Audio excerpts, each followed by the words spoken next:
Hello student, I am Sonam. Welcome back to my YouTube channel Apna Vidyalaya. आज के इस video में हम आप सभी को बताने वाले हैं क्लास 10th हिंदी का 2027 बोर्ड के लिए काफ़ी इम्पोर्टेंट जो मॉडल पेपर है वो आज के इस वीडियो में हम आप सभी को बताने वाले हैं। ठीक है, ये जो मॉडल पेपर है ये बहुत ही इम्पोर्टेंट पेपर है और इसमें जितने भी क्वेश्चन है वो आप सभी के बोर्ड एग्जाम में आए गए रिपीटेड क्वेश्चन है। ठीक है, ये आपके लिए गेस पेपर है जो कि हमारे द्वारा बनाया गया है और यहाँ पे हम आप सभी को 801 FG पेपर कोड का ये जो पूरा पेपर है ना, इसको पूरा हल के साथ यानी पूरे के पूरे उत्तर के साथ बताने वाले हैं कि कैसे आप सभी को इस बार बोर्ड के परीक्षा में पूरा इस हिंदी के पेपर को आपको सॉल्व करना है, कैसे आपको इसके आंसर को लिखना है, लाइक एक टॉपर स्टूडेंट कैसे लिखते हैं। ठीक है, ये सभी चीज़ें इस वीडियो में हम आपको बहुत ही अच्छे तरीके से पूरा लिखित आंसर के साथ इस पूरे पेपर को बताने वाले हैं। तो जितने भी स्टूडेंट 2027 में बोर्ड एग्ज़ाम देने वाले हैं उनके लिए वीडियो बहुत ही इम्पॉर्टेंट है और वो बहुत ही लकी है जो इस पेपर को देख रहे हैं। ठीक है, इससे उनको जो एग्ज़ाम की पैटर्न होती है ना, जो पेपर का पैटर्न होता है वो उनको 100% बिल्कुल क्लियर हो जाएगा। तो आप लोग जितने भी बच्चे इस पेपर को देख रहे हैं सबसे पहले आप लोग इस वीडियो को लाइक कर दीजिए, चैनल पे नहीं तो चैनल को सब्सक्राइब करके बेल आइकन को ज़रूर प्रेस कर दीजिए और आप लोग इस वीडियो को अपने सभी दोस्तों में ज़रूर शेयर कीजिए। सबसे पहले यहाँ पे देखिए आप सभी को अनुक्रमांक अपना लिखना होगा बोर्ड का। ठीक है, उसके बाद आपको यहाँ पे अपना नाम लिखनी होगी और यहाँ पे देखिए सबसे पहले ये जो पेपर है ना आपका हिंदी का मॉडल पेपर, इसमें आपको समय 3 घंटे 15 मिनट का दिया जाएगा और यही टाइम आपको बोर्ड परीक्षा में भी दिया जाता है और इसी टाइम में आपको इस पूरे पेपर को हल करना है। ठीक है, और ये पूर्णांक 70 का रहेगा। इसमें आप सभी लोग पे ये डिपेंड करता है कि आप लोग पेपर को कितना अच्छे से तैयार किए, उस पेपर के बारे में आप कितना अच्छे से जाने। जितना अच्छे से आप लोग तैयार करोगे उतनी ही अच्छा नंबर आपका बनेगा। ठीक है, और यहाँ पे देखिए नोट है कि प्रारंभ का जो 15 मिनट समय आपको मिल रहा है ना, जैसे 3 घंटे 15 मिनट, तो ये 15 मिनट सभी बच्चों के लिए जो है इस पूरे पेपर को पढ़ने के लिए निर्धारित है। बहुत सारे बच्चे मिस्टेक कर देते हैं, जो 15 मिनट का समय है पढ़ने के लिए उसमें वो लिखना स्टार्ट कर देते हैं। ठीक है, जिसके कारण उनके जो है एक आध दो क्वेश्चन छूट जाते हैं और आते हुए क्वेश्चन का आंसर भी वो नहीं लिख पाते। इसलिए सबसे पहले आपको 15 मिनट इस पेपर को ज़रूर पढ़ लेनी है। निर्देश दिया है कि सभी प्रश्न करना अनिवार्य है, एक भी क्वेश्चन आपको नहीं छोड़नी है। जो क्वेश्चन नहीं आती है उसको ट्रिक से कैसे करनी है ये सभी चीज़ें हम आपको बताएंगे, लेकिन क्वेश्चन को छोड़नी नहीं है। ये प्रश्न 2 खंडों में विभक्त है, खंड अ और खंड ब ये विभक्त है। ठीक है, और यहाँ पे देखिए खंड अ में आपको 1 अंक वाले ना 20 ऑब्जेक्टिव क्वेश्चन यानी बहुविकल्पी प्रश्न देखने को मिलेगा, जिसका आंसर आपको जो कॉपी है ना उस पे आप सभी को नहीं लिखनी है। इसकी आंसर आप सभी को किस पे लिखनी है, OMR आंसर सीट पे लिखनी है। वो भी आपको कोई जेल पेन का यूज नहीं करना है, बॉल पॉइंट पेन यानी आपको डार्ट पेन का यूज करना है और कलर में नीला और काला। ठीक है, इसके अलावा कोई भी कलरफुल पेन का यूज नहीं करनी है। खंड अ के प्रत्येक प्रश्न का निर्देश पढ़कर ही आपको आंसर देना है और आपको एक बार अगर आप लोग एक बार ऐसे गोले को भर दिए, ठीक है, तो उसको काटना नहीं, इरेजर का यूज नहीं करना, नहीं मिटाना है। और जो भी क्वेश्चन है ना उसके आगे नंबर अंकित रहेगा कि 2 नंबर का है, 4 नंबर का है, 5 नंबर का, 6 नंबर का। आपको इस नंबर को देखते हुए ही आंसर लिखना है क्वेश्चन का। ये नहीं कि कोई क्वेश्चन जो है 2 नंबर का है तो आप लोग क्या किए कि उसके आंसर को, ठीक है, 2 पेज में लिख दिए। ये बहुत सारे बच्चे मिस्टेक करते हैं, वो 2 नंबर के क्वेश्चन को 2 पेज में लिखेंगे। वो सोचेंगे कि जितना पेज भरेंगे उतना हमें नंबर मिलेगा, लेकिन ऐसा कुछ भी नहीं है। ठीक है, क्योंकि हम खुद एक टीचर है, एग्जामिनर से आप लोग ये वीडियो देख रहे हो। ठीक है, हम आपको बता दें कि ये जो 2 नंबर का क्वेश्चन है इसके आंसर को 2 पेज में नहीं बल्कि आपको 4 से 5 लाइन में ही लिखनी है। ठीक है, क्योंकि हम आप सभी को बता दें कि अगर 2 नंबर के क्वेश्चन को 2 पेज आप लोग लिखोगे ना तो आपका ये ये जो 3 घंटे 15 मिनट का समय है वो 4 से 5 क्वेश्चन करने में ही आपका समाप्त हो जाएगा, बाकी के क्वेश्चन छूट जाएंगे। इसलिए क्वेश्चन नंबर के हिसाब से ये आंसर को लिखनी है। ज़्यादा बढ़ा चढ़ा कर ज़्यादा पेज नंबर लिखने से ये नहीं कि कोई 2 नंबर का क्वेश्चन है तो आपको 6 नंबर मिल जाएगा, मिलेगा तो 2 ही नंबर। तो इसलिए लिमिट आंसर लिखिए, लेकिन सही और सटीक आंसर लिखिए। खंड ब में आपको 50 अंक के वर्णनात्मक प्रश्न देखने को मिलेगा और यहाँ पे खंड ब में सभी प्रश्नों के उत्तर एक साथ ही करना है। जो भी खंड है उसके आंसर को कॉपी पर सबसे पहले जो भी खंड है उसको लिखने के बाद एक साथ ही उसके आंसर को करना है। ये नहीं कि खंड ब के क्वेश्चन को अ में और के क्वेश्चन को घ में कर दें। और उसके बाद देखिए प्रश्न जो है प्रथम प्रश्न से आरंभ करना है, लास्ट तक आपको जाना है। जो क्वेश्चन नहीं आता है उस पर टाइम वेस्ट बिल्कुल भी नहीं करना है। जो क्वेश्चन आता है ऐसे क्वेश्चन नंबर डालोगे, ऐसे प्रश्नोत्तर संख्या, ठीक है। प्रश्नोत्तर संख्या मतलब अगर पहला नहीं आ रहा, दूसरा नहीं, तीसरा आ रहा तो ऐसे प्रश्नोत्तर संख्या तीसरा आपको ऐसे लिख करके अब यहाँ से उत्तर लिखना आपको स्टार्ट करना है। यानी जो भी क्वेश्चन करें ऐसे क्वेश्चन नंबर डाल करके उसको लिखिए, ठीक है। तो ये सभी चीज़ें निर्देश है जिसको आपको यानी एग्ज़ाम में आपको लिखने से पहले जब भी आप लोग परीक्षा देने बैठ रहे हो, ठीक है, तो आपको सबसे पहले चाहे कोई भी सब्जेक्ट का पेपर है उसके निर्देश को पढ़ना सबसे इम्पॉर्टेंट है, ठीक है। तो ये चीज़ें आपको ज़रूर पढ़ लेनी है। और यहाँ पे देखिए सबसे पहले यहाँ से क्वेश्चन स्टार्ट हो रहा है, खंड अ बहुविकल्पी प्रश्न, ठीक है। यहाँ पे देखिए पहला नंबर का क्वेश्चन है जो इम्पोर्टेंट है और बिल्कुल रिपीटेड क्वेश्चन है, जो आपके बोर्ड के पेपर में ऐसे ही क्वेश्चन पूछे जाते हैं हर साल। तो यहाँ पे देखिए गोदान के लेखक है, इस तरीके से क्वेश्चन यहाँ पे 4 ऑप्शन आपके सामने हैं। पहला है मुंशी प्रेमचंद जी, दूसरा है जयशंकर प्रसाद जी, सी ऑप्शन है निराला जिनका पूरा नाम सूर्यकांत त्रिपाठी निराला है, और डी ऑप्शन है यशपाल, ठीक है। तो देखिए गोदान के लेखक जो है वो मुंशी प्रेमचंद जी है और गोदान जो है इनका उपन्यास विधा की रचना है, ठीक है। इनकी क्या है, उपन्यास विधा की रचना है। तो ये चीज़ें आप सभी लोगों को क्लियर हो गई। अब उसके बाद देखिए अगला क्वेश्चन है सेकेंड नंबर, ये भी इम्पोर्टेंट और बिल्कुल ये फिक्स टाइप की क्वेश्चन एक तरह से आप लोग समझ लीजिए। हिमालय की पुकार के लेखक हैं, ठीक है। हिमालय की पुकार के लेखक कौन है, धर्मवीर भारती, जयप्रकाश भारती, जिनेंद्र कुमार अज्ञेजी। तो देखिए जैसे हिमालय की पुकार हो गया, ठीक है, तो और चंद्रमा हो गया, चंद्रलोक में प्रथम बार, ये सब ना जयप्रकाश भारती ही लिखते हैं। ऑप्शन नंबर यहाँ पे बी राइट है। अगला क्वेश्चन नंबर 3 है, देखिए कंकाल किस विधा की रचना है, ठीक है। कंकाल जो है उपन्यास है, कहानी है, नाटक है या एकांकी है। तो कंकाल जो है जयशंकर प्रसाद जी की है और जयशंकर प्रसाद जी की एक न एक रचना आपके पेपर में ज़रूर आएगा, ये फिक्स होता है, हर साल पूछा जाता है, हमने देखा है पेपर में, ठीक है। तो कंकाल किस विधा की रचना है, पे विधा पूछ रखा है। विधा का मतलब कि कंकाल जो है ये कहानी है, उपन्यास है, नाटक है या एकांकी, रेखा चित्र है या आत्मकथा है। तो देखिए ये कंकाल जो है ये जयशंकर प्रसाद जी की है और ये एक उपन्यास विधा की रचना है। कंकाल, तितली, इरावती, अपूर, ये इनके उपन्यास है। अगला क्वेश्चन नंबर 4 है, कलम का सिपाही के लेखक हैं। कलम के सिपाही के लेखक कौन है, ठीक है। तो आपको यहाँ पे देखिए अज्ञेजी, जिनेंद्र कुमार, अमृत राय और अमृत लाल नागर, यहाँ पे ये 2 ऑप्शन में आपको लग रहा है कि इन दोनों में से कोई एक हो सकता है, ठीक है। तो आपको कभी भी ये मिस्टेक नहीं करनी है, जो कलम के सिपाही हैं वो अमृत राय जी की ही है, ठीक है। तो इस तरीके से ऑप्शन नंबर सी राइट है। क्वेश्चन 5 है, देखिए जयशंकर प्रसाद जी की नाटक रचना है। तो हम आप सभी को बता दें कि जयशंकर प्रसाद जी की बहुत सारी नाटक है, जैसे चंद्रगुप्त, स्कंदगुप्त, ध्रुव स्वामिनी, राजश्री, ठीक है। तो ये इनके सभी नाटक विधा की रचना है। तो इसमें से सभी जो है तो ऑप्शन नंबर डी। और जब भी ये क्वेश्चन आए ना तो आपको ये क्वेश्चन को फिक्स मान लीजिए कि यही सही होता है। क्वेश्चन नंबर 6 है, रीतिकाल में प्रधानता है। रीतिकाल में किसकी प्रधानता है, तो रीतिकाल को श्रृंगार काल भी कहा जाता है, श्रृंगार रस भी कहा जाता है। तो ये श्रृंगार रस की इसमें प्रधानता, option number B right. Number 7 है, रसमीमांसा कृति के लेखक हैं। रसमीमांसा कृति के लेखक कौन है, पद्माकर, नरेंद्र शर्मा, आचार्य रामचंद्र शुक्ल या देव। तो वो है आचार्य Ramchandra Shukla, option number C right है, जो कि आपके पहले चैप्टर में दिए हैं, मित्रता इनके द्वारा लिखी गई है।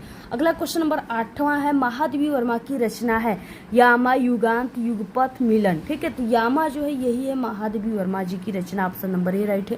क्वेश्चन 9 है यहाँ पे कि आंसू के रचयिता हैं, आंसू के रचयिता कौन है? निराला, महादेवी वर्मा, जयशंकर प्रसाद, दिनकर। तो ये है जयशंकर प्रसाद। आंसू, झरना, लहर, ये सब इन्हीं की रचना है।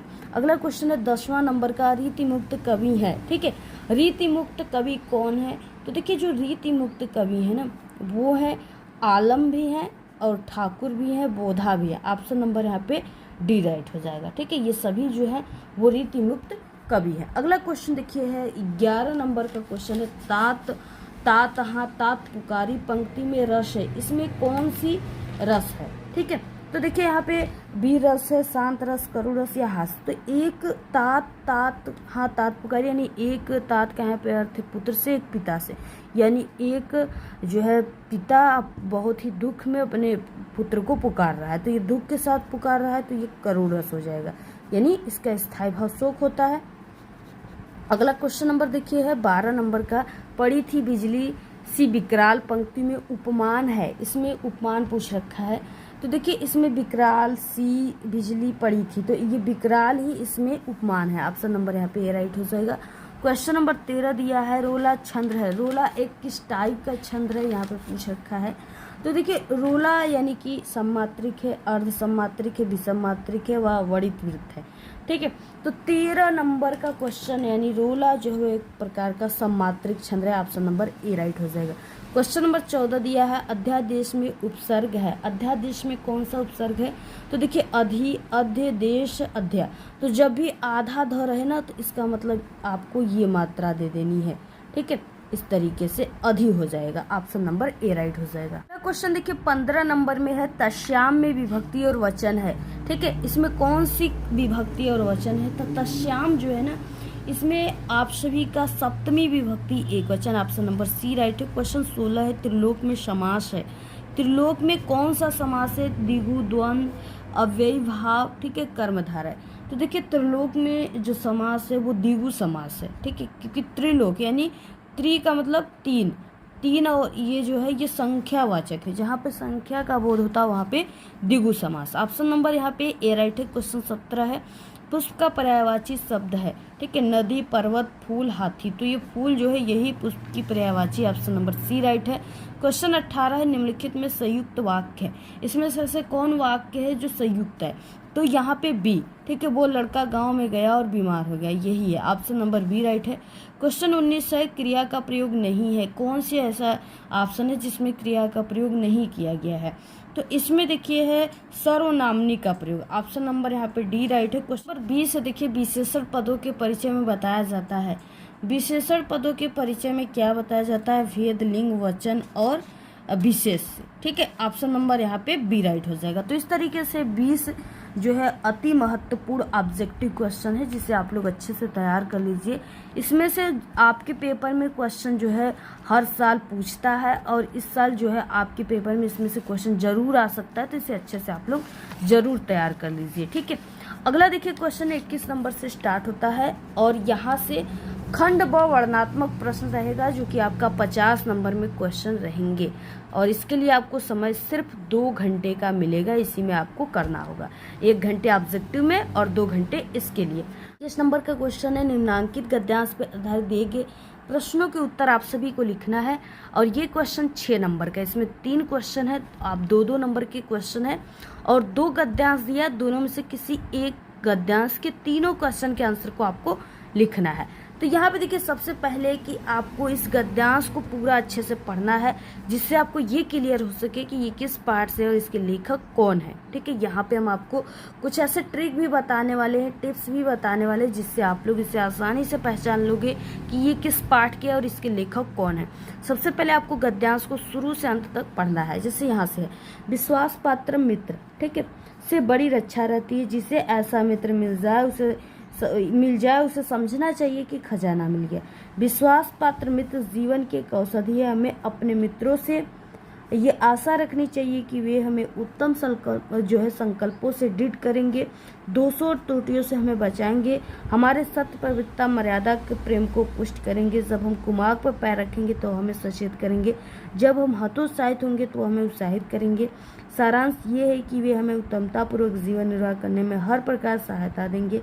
सच्ची मित्रता में उत्तम से उत्तम वैध किसी निपुणता और परख होती है। अच्छी से अच्छी माता सा धैर्य और कोमलता होती है। ऐसी ही मित्रता करने का प्रयत्न प्रत्येक पुरुष को करना चाहिए।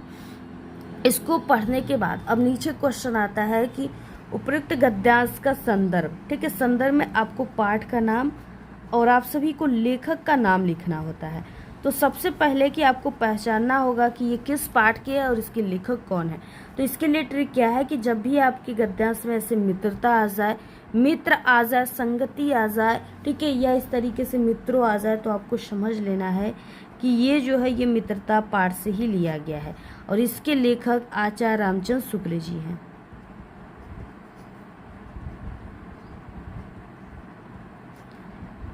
शुक्ल जी हैं। ठीक है, तो इसको अच्छे से आप लोग तैयार कर लीजिए। इनके जो लेखक हैं वो आचार्य रामचंद्र जी शुक्ल जी हैं। ऐसे आपको लिख लेनी है पूरा इनका नाम। तो ये आपको संदर्भ में लिखनी है। संदर्भ में आपको पाठ का नाम, लेखक का नाम ही लिखनी होती है। अगला देखिए क्वेश्चन है सेकंड नंबर, गद्यांश के रेखांकित अंश की व्याख्या, जो कि 2 नंबर का है। अब यहाँ रेखांकित अंश की व्याख्या मतलब आपको उसी लाइन की व्याख्या करनी है जिसके नीचे आपको ये ब्लैक वाली अंडरलाइन दिख रही है, सिर्फ इतना। तो यहाँ से यहाँ तक की व्याख्या करनी है आपको। जैसे उसी को अपने शब्दों में थोड़ा सा बना करके लिख दोगे, नंबर मिल जाएगा। क्या यहाँ पे उनकी जो कर्तव्य है वो यही है कि जब हम कुमार्ग पर पैर रखेंगे तो वो हमें सचेत करेंगे, जब हम हतोत्साहित होंगे तो वो हमें उत्साहित करेंगे। यही जो है उनका अच्छे मित्र का कर्तव्य है। ये चीज़ें आपको लिख देनी है।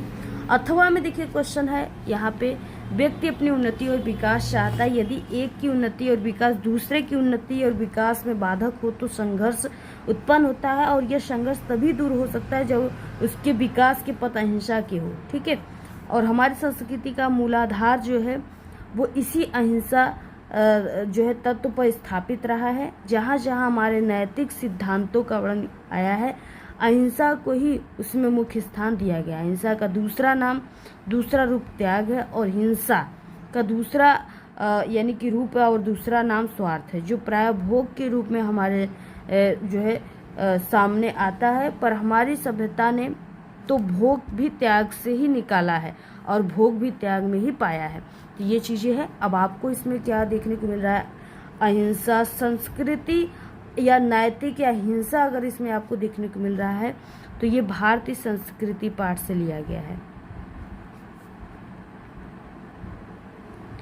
और भारतीय संस्कृति के जो लेखक हैं वो डॉक्टर राजेंद्र प्रसाद हैं। कौन है? डॉक्टर राजेंद्र प्रसाद। ठीक है, तो ये चीजें आपको क्लियर हो गई। ये आपका पाठ का नाम हो गया और ये हो गए लेखक के नाम। तो ये आप लोग लिख लीजिएगा। अगला देखिए यहाँ पे है रेखांकित अंश की व्याख्या। यहाँ से यहाँ तक कि आप सभी को व्याख्या करनी कर लीजिएगा। लेखक के अनुसार हमारी संस्कृति का मूलाधार क्या है, तो यहाँ पे देखिए मूलाधार दिया है ना, इसी को आपको इसमें ढूंढना है। तो जहाँ पर भी ये मूलाधार इसमें मिलता है उसी जगह क्वेश्चन का आंसर है। तो यहाँ पे देखिए हमारी संस्कृति का मूलाधार इसी अहिंसा तत्व पर स्थापित है। तो ये यहाँ से यहाँ तक इसी का आंसर हो गया। आपको ये चीज़ें लिख लेनी है। अगला क्वेश्चन हम लोग देखते हैं। और आप सभी लोगों की कैसी चल रही है एग्ज़ाम की तैयारी, कमेंट करके आपको ज़रूर बताना है। ठीक है, और इसके बाद आपको कौन सी पेपर की वीडियो चाहिए ये भी आपको कमेंट करना है। हम आपको तुरंत वीडियो प्रोवाइड करा देंगे। अगला देखिए क्वेश्चन नंबर 22 है कि निम्नलिखित में से किसी एक पद्यांश पर आधारित सभी प्रश्नों के उत्तर आप सभी को देना है। ये आपका 6 नंबर का क्वेश्चन है। अभिगत गति कछु कहत न आवे, जे गूगे मीठे फल को रस अंतर्गति भावे, परम स्वाद सभी सुनिरंतर, अमित तो उपजाए मन बानी को अगम अगोचर, सो जाने जो पावे, रूप रेख गुण जात जुगति बिनु निरालंब कित धावे, सब विध अगम विचार ही ताते सूर सगुन पद गावे। सूर यहाँ पे आ गया तो आपको समझ जाना है कि ये सूरदास के द्वारा ही लिखी गई है। ठीक है, यानी इसके कवि जो है वो सूरदास जी हैं और पाठ जो है ये पद से लिया गया है। सूरदास क्या लिखे हैं? पद। पद के सूरसागर से लिया गया। ये चीज़ें क्लियर हो गई। और उसके बाद देखिए यहाँ पे है कि उपयुक्त पद्यांश का आपको संदर्भ लिखना है, जो कि 2 नंबर में है। संदर्भ को कैसे लिखनी है, तो इसमें पाठ का नाम और कवि के नाम को ही लिखा जाता है। यहाँ पे क्वेश्चन सेकेंड है, अगम अगोचर से क्या तात्पर्य है। ठीक है, तो देखिए यानी अगम अगोचर का अर्थ है ना कि ईश्वर जो इंद्रियों के पहुँच से बाहर हो, यानी वो ईश्वर जो इंद्रियों के पहुँच से बाहर हो, जिसे देखा और छुआ नहीं जा सकता, जो एक निराकार है, यही अगम अगोचर से तात्पर्य। यहाँ पे देखिए आप सभी को थर्ड क्वेश्चन में पद्यांश के रेखांकित अंश की व्याख्या करनी है। यहाँ से यहाँ तक की आपको व्याख्या करनी है, जिसके नीचे एक काली वाली अंडरलाइन है। अभिगत गति कछु कहत ना आवे, यानी जो ये निराकार ब्रह्म है ना, इसके बारे में कुछ भी कहा नहीं जा सकता। जिस प्रकार जैसे कोई गूंगा व्यक्ति है, अगर उसे आप लोग कितना भी स्वादिष्ट खाना खिला दो, फल खिला दो, ठीक है, कुछ भी खिला दो, लेकिन वो उसके रस को अंदर ही अंदर अब जो है प्रसन्न होगा, उसे आनंदित महसूस होगा, खाकर उसे स्वादिष्ट लगेगा। लेकिन अगर आप लोग उससे पूछोगे कि ये चीज़ें कैसा आपको लगा, इसकी स्वाद कैसा लग रहा है, तो वो कभी भी बोल कर नहीं बता पाएगा, क्योंकि वो गूंगा व्यक्ति है। तो उसी प्रकार यहाँ पे कहा गया है कि ये जो निराकार ब्रह्म है वो इसी प्रकार है। ठीक है, इसका शब्दों से वर्णन नहीं किया जा सकता। ये चीज़ें आप सभी को लिख देनी है। अगला देखिए यहाँ पे अथवा वाला क्वेश्चन आ गया। यहाँ पे चल चंचल में झरझर झरते, पथ में जुगनू के स्वर फूल, दीपक से देता बार बार तेरा उज्ज्वल चितवन विलास, रूपसी तेरा घन केस पास। ठीक है, ये आपका वर्षा सुंदरी के प्रति से लिया गया है। इस यानी पाठ का नाम हो जाएगा वर्षा सुंदरी के प्रति। और इनके जो कवि हैं वो है महादेवी वर्मा जी हैं। ठीक है, तो आपको ये चीज़ें पता चल गया कि कवि महादेवी वर्मा और पाठ जो है वर्षा सुंदरी के प्रति। तो ये चीज़ें आपको इसमें लिख लेनी है। बाकी क्वेश्चन यहाँ पे दे रखा है, आप लोग यहाँ पे देख सकते हो। आप लोग इसी तरीके से जैसे ऊपर हमने क्वेश्चन बताया, उसी तरीके से इस क्वेश्चन के आंसर को भी आप लोग लिख लीजिएगा। बाकी यहाँ पे देखिए ये संदर्भ में यही हो गया। और रेखांकित अंश की व्याख्या में यहाँ से यहाँ तक की आप सभी को व्याख्या करनी है। तो आप लोग इसकी व्याख्या को कर लीजिएगा। जिस पर यहाँ पे कवित्री जो कह रही हैं वो सौंदर्य का एक मानवीकरण कर रही हैं। ठीक है, वे कहती हैं कि प्रकृति के आंचल में जुगनू ऐसे चमक रहे हैं जैसे मार्ग में स्वर्ण के फूल बिखरे हों। कवित्री कहती है कि दीपक की लो की तरह तुम्हारी उज्ज्वल और सुंदर चितवन यानी दृष्टि मुझे बार बार मोहित कर रही है। ये चीज़ें लिखनी है। और यहाँ पे है कि उपयुक्त पद्यांश में प्रयुक्त रस और अलंकार का आपको नाम लिखनी है। तो इसमें देखिए जो रस है वो श्रृंगार रस है। ठीक है, क्योंकि यहाँ पे प्रेम की बात कही गई है, तो ये श्रृंगार रस हो गया। और उसके बाद इसमें अलंकार देखा जाए ना, तो इसमें यहाँ पे आप लोग देख सकते हो कि यहाँ पे है झरझर, यानी 2 बार यहाँ पे झरझर आया है, इसका मतलब। और उसके बाद यहाँ पे इसकी पुनरावृत्ति हुई है। ठीक है, तो यहाँ पे हो जाएगा। और उसके बाद पुनरावृत्ति के साथ साथ इसमें प्रकाश, जुगनू के स्वर्ण फूल में ये सब रूपक अलंकार है, दीपक में उपमा अलंकार है। ठीक है, तो यहाँ पे आप लोग लिख सकते हो कि इसमें रूपक अलंकार और इसमें उपमा अलंकार है, उपमा अलंकार। तो ये चीज़ें आप लोग लिख लीजिएगा। अगला देखिए क्वेश्चन यहाँ से स्टार्ट होता है। 23 नंबर का क्वेश्चन दिया हुआ है। दिए गए संस्कृत गद्यांश में से किसी एक का संदर्भ सहित आपको हिंदी अनुवाद लिखना है। 2 नंबर आप सभी को संदर्भ पे, 3 नंबर हिंदी अनुवाद पे। टोटल 5 नंबर का क्वेश्चन है और बिल्कुल इम्पोर्टेंट और रिपीटेड क्वेश्चन है, आपकी एग्जाम में आए हुए क्वेश्चन। विश्व सृष्टा ईश्वर एक एवं इति भारतीय संस्कृति मूलम से लेकर के संदेश तक दिया हुआ है। और सबसे पहले कि आपको इसमें देखिए आपको हिंदी अनुवाद करना होगा और संदर्भ पे 2 नंबर, हिंदी अनुवाद पे 3 नंबर, ये 5 नंबर का क्वेश्चन है। ठीक है, तो ये आपका भारतीय संस्कृति से लिया गया, यानी भारतीय संस्कृति पाठ से ये लिया गया है, भारतीय संस्कृति, इसको आप लोग नोट कर लीजिएगा। और बाकी इसका हिंदी अनुवाद करना है तो हिंदी अनुवाद आप लोग कर लीजिएगा। यानी कि संसार का रचयिता जो है ईश्वर एक है, यही भारतीय संस्कृति का मूल है। विभिन्न मतों को मानने वाले लोग विभिन्न नामों से एक ही ईश्वर की पूजा करते, अग्नि, इंद्र, कृष्ण, करीम, राम, रहीम, जीन। ठीक है। बुद्ध, ईसा मसीह आदि एक ही परमात्मा के नाम है। लोग उसे ईश्वर को गुरु के रूप में भी मानते हैं और मतों के प्रति समानता और सम्मान ही हमारी संस्कृति का संदेश है। ये चीज़ें आपको लिखनी है। अथवा में दिया है कि एकदा भवम जना धूम्रयानम से लेकर के चौस्ती तक दिया हुआ है। तो ये आप सभी का ये प्रबुद्धो ग्रामीण पाठ से लिया गया है।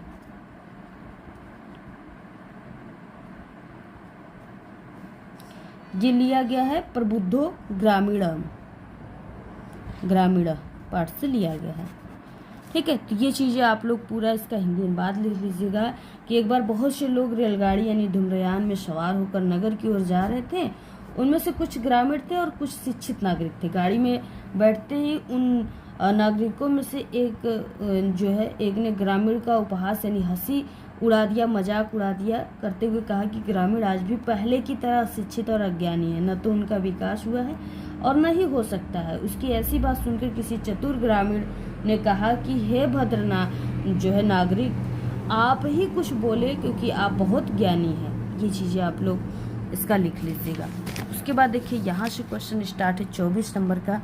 निम्नलिखित में से किसी एक का आपको संस्कृत पद्यांश का हिंदी अनुवाद करना है। 2 नंबर आपको पद्यांश पे, 3 नंबर हिंदी अनुवाद पे, 5 नंबर का क्वेश्चन है। अब्दो दुर्गामिच साक्षरं च पंडित अमुख स्फुटोक्त च योजानति स पंडित, ठीक है। तो ये आप सभी का यानी संदर्भ आप लोग लिखोगे तो ये आपका प्रबुद्धो ग्रामीण पाठ से लिया गया है। ग्रामीण पाठ से लिया गया है, तो इसको भी आप लोग तैयार कर लीजिएगा। और बाकी इसका हिंदी अनुवाद बहुत ही ईजी है, यानी अब्दो दुर्गामिच साक्षरं च पंडित है, यानी जो बिना पैरों का दूर दूर चलता है, साक्षर है, पढ़ा लिखा, लेकिन वो पंडित नहीं है, उसके पास मुख है फिर भी वो बोल नहीं पाता है, वो जो उसको जानता है वही पंडित है। इसका आंसर पत्रम हो जाएगा। यही चीज़ें आपको लिखनी है। अथवा में देखिए है मानम हित्वा प्रियोभवति, क्रोधम हित्वा न शोचति, कामम हित्वा अथवान भवति, लोभम हित्वा सुखी भवति। और ये आपका जीवन सूत्राणि पाठ से लिया गया है, तो इसको भी आप लोग तैयार कर लीजिएगा। अगला देखिए 25 नंबर का क्वेश्चन है। अपने पठित खंडकाव्य के आधार पर निम्नलिखित प्रश्नों में से किसी एक का उत्तर लिखना है। 3 नंबर का है।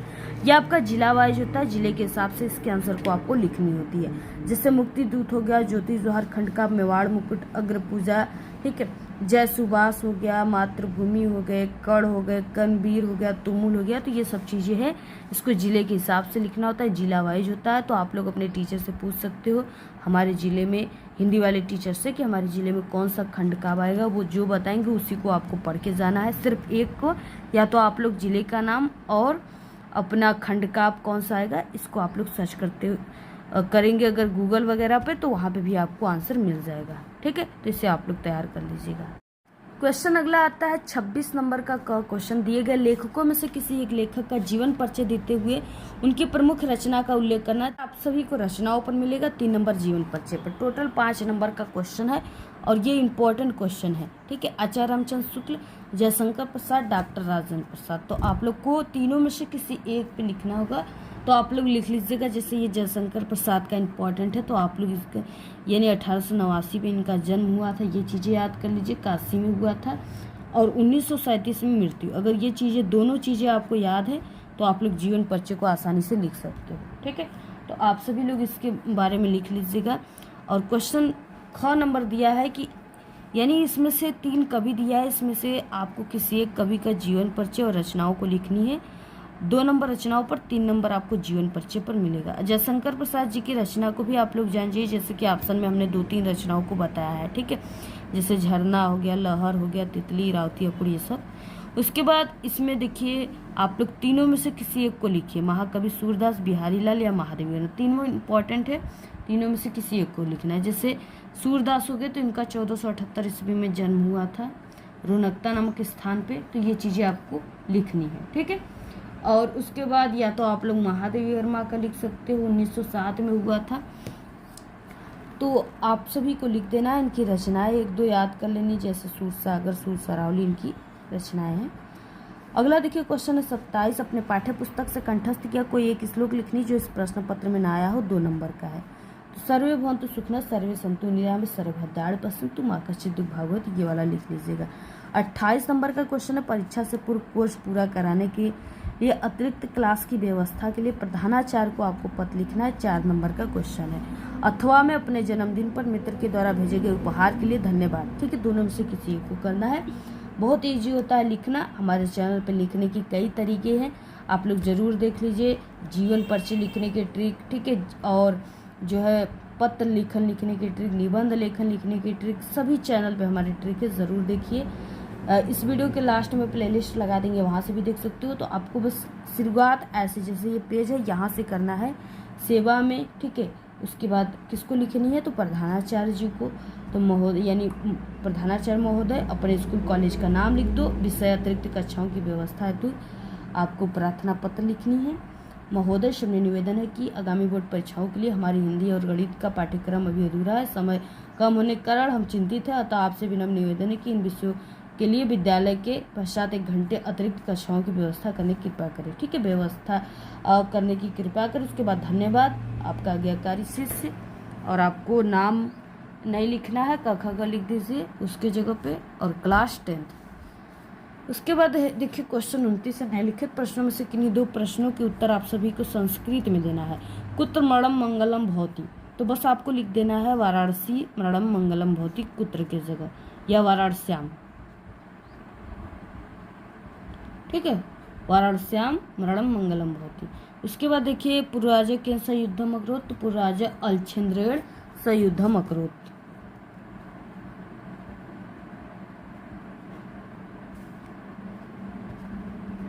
सयुद्धम अकरोत। ठीक है, केन की जगह बस ये लिख देना, बाकी वही चीजें रहेगा। ज्ञानम कुत्र संभवती, तो ज्ञानम जो है वो सर्वत्र संभवती, कुत्र की जगह सर्वत्र लिख दीजिए बस। ठीक है, बस 2 ही क्वेश्चन का लिखना है। तो ये 2 क्वेश्चन जो छोटे छोटे हैं उसी का आंसर आपको लिख देना है। और उसके बाद देखिए अगला क्वेश्चन है 30 नंबर का। निम्नलिखित विषयों में से किसी एक विषय पर आपको निबंध लिखना है। 7 नंबर में ये क्वेश्चन लास्ट क्वेश्चन है। विज्ञान वरदान अभिशाप, बेरोजगारी की समस्या और समाधान, जल है तो कल है, विद्यार्थी जीवन में अनुशासन का महत्व। ये टॉप 4 हमारे चैनल पे टोटल लिखित रूप से निबंध है। आप लोग इसको ज़रूर देखकर, चैनल पे आपको यूट्यूब पर जाना, सर्च करना है विज्ञान वरदान अभिशाप पे निबंध, अपना विद्यालय यूट्यूब चैनल मेरे चैनल का नाम है।